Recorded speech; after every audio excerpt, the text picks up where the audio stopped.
कुनै आन्दोलन, सभा, जुलुसमा कुनै हिंसात्मक कार्य भयो अथवा ध्वंसात्मक कार्य भयो भने ती कार्यलाई रोक्नको लागि राज्यले के कस्ता उपायहरू अपनाउन सक्छ? आज हामी त्यो सम्बन्धमा भएको कानुनी व्यवस्थाको बारेमा चर्चा गरौँ। कुनै आन्दोलन, सभा, जुलुसमा हिंसात्मक वा ध्वंसात्मक कार्य भयो भने अथवा त्यो कार्य हुने सम्भावना छ भने तत्काल त्यो ठाउँमा प्रहरी खटाइनुपर्छ। यदि ती आन्दोलनकारीहरू उग्र रूप लिए र त्यहाँनिर ध्वंसात्मक अथवा हिंसात्मक कार्य गर्छन् भने त्यो कार्यलाई रोक्नको लागि स्थानीय प्रशासन ऐन 2028 को दफा 6 ले त्यस्ता कार्य रोक्नको लागि एउटा कार्यविधि तोकेको छ, एउटा प्रक्रियाहरू निर्धारण गरेको छ। दफा 6 ले तोकेको परिधिभित्र रहेर प्रहरी, प्रशासन, राज्यले आफ्नो बल प्रयोग गर्न सक्छ। शान्ति सुरक्षा कायम गर्नको लागि उसले सीमाभित्र रहेर मात्रै बल प्रयोग गर्न पाउँछ।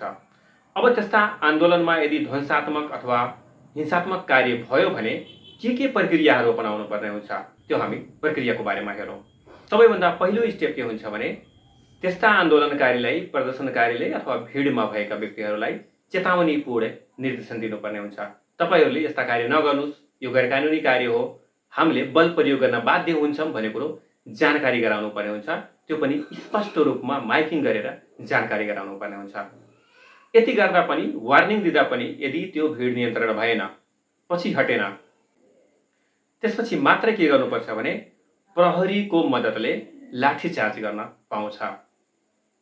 पहिलो स्टेप के भयो भने वार्निङ दिने, चेतावनी दिने। दोस्रो स्टेप के हुन्छ भने दोस्रो स्टेपमा मात्रै उसले लाठी चार्ज गर्न पाउँछ। अब लाठी चार्ज गर्दाखेरि कसरी चार्ज गर्ने? लाठी चार्ज जहिले पनि घुँडा मुनि नै गर्ने हो।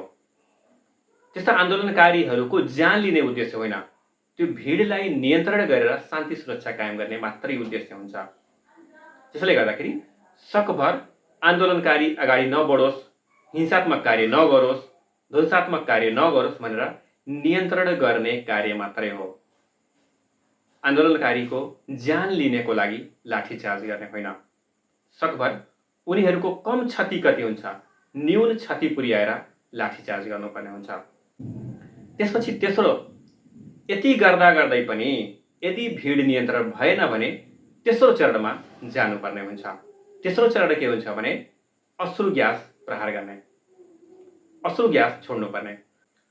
अश्रु ग्यास छोड्दाखेरि के कुरामा ध्यान दिनुपर्छ भने ती अश्रु ग्यासहरू एक्सपायर भएको छ कि छैन त्यो पनि हेर्नुपर्ने हुन्छ। एक्सपायर भएको केमिकल युक्त अश्रु ग्यास प्रहार गर्न पाउँदैन, त्यो पनि गैरकानुनी कार्य हुन्छ। यो अश्रु ग्यासको उद्देश्य, अश्रु ग्यास छोड्नुको उद्देश्य पनि के हुन्छ भने भिडलाई नियन्त्रण गर्ने मात्रै उद्देश्य हुन्छ। त्यहाँनिर आन्दोलनकारीको ज्यान लिने उद्देश्य होइन, कम से कम क्षति पुर्याएर त्यो आन्दोलनलाई तितिर-बितिर गर्ने, त्यसलाई बिथोल्ने कार्य मात्रै हो। यदि यति गर्दा गर्दै पनि हिंसात्मक कार्य रोकिएन, ध्वंसात्मक कार्य रोकिएन भने अब गएर के गर्नुपर्छ भने हवाई फायरिङ गर्ने हो। यो चरणहरूमा चौथो चरणमा मात्रै हवाई फायरिङ गर्ने हो, त्यो पनि चेतावनी सहितको। अब हवाई फायरिङ गर्दा गर्दै पनि यदि भिड नियन्त्रण भएन, ध्वंसात्मक कार्य रोकिएन, हिंसात्मक कार्य रोकिएन भने यसपछि मात्रै स्पष्ट रूपमा चेतावनी दिनुपर्ने हुन्छ। हामीले यो गर्यौँ, अब पनि यदि भिड नियन्त्रण भएन, तपाईहरू पछाडि हट्नु भएन भने हामीले गोली चलाउन बाध्य हुन्छौँ भनेर स्पष्ट रूपमा चेतावनी दिनुपर्ने हुन्छ। भिडलाई स्पष्ट रूपमा वार्निङ दिनुपर्ने हुन्छ। अब हामी गोली चलाउन बाध्य हुन्छौँ, अब हामी गोली चलाउँछौँ भनेर माइकिङ गरेर स्पष्ट रूपमा त्यहाँनिर चेतावनी दिनुपर्ने हुन्छ। यदि यो चेतावनी दिँदा पनि हिंसात्मक कार्य रोकिएन, आन्दोलन होइन, शान्तिपूर्ण आन्दोलन होइन, हिंसात्मक कार्य रोकिएन भने अब के हुन्छ भने घुँडा मुनि पर्ने गरी, घुँडा मुनि गोली प्रहार गर्न सक्छ। त्यो पनि के हो, उद्देश्य के हो गोली चलाउने? भिडलाई नियन्त्रण गर्ने मात्रै हो। भिडलाई नियन्त्रण गरेर शान्ति सुरक्षा कायम गर्ने हो, न कि आन्दोलनकारीको ज्यान लिने। यी प्रक्रियाहरू जुन हुन्छ, यी कार्यविधिहरू जे हुन्छ, यसको एउटा मात्रै उद्देश्य हो हिंसात्मक वा ध्वंसात्मक कार्यलाई नियन्त्रण गरेर शान्ति सुरक्षा कायम गर्ने, भिडलाई तितिर-बितिर गर्ने, भिडलाई नियन्त्रण गर्ने मात्रै उद्देश्य हो। आन्दोलनकारीको ज्यान लिने होइन।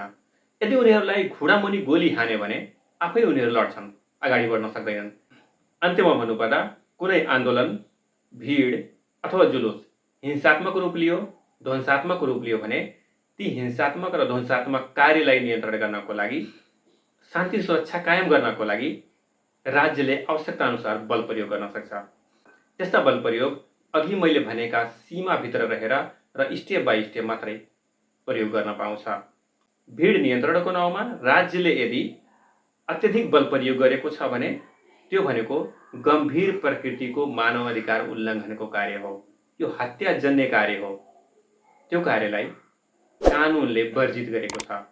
आजको यो भिडियो यहीँ समाप्त गर्दछु। तपाईँको कुनै प्रश्न अथवा जिज्ञासा छ भने हामीले लेख्नुहोला।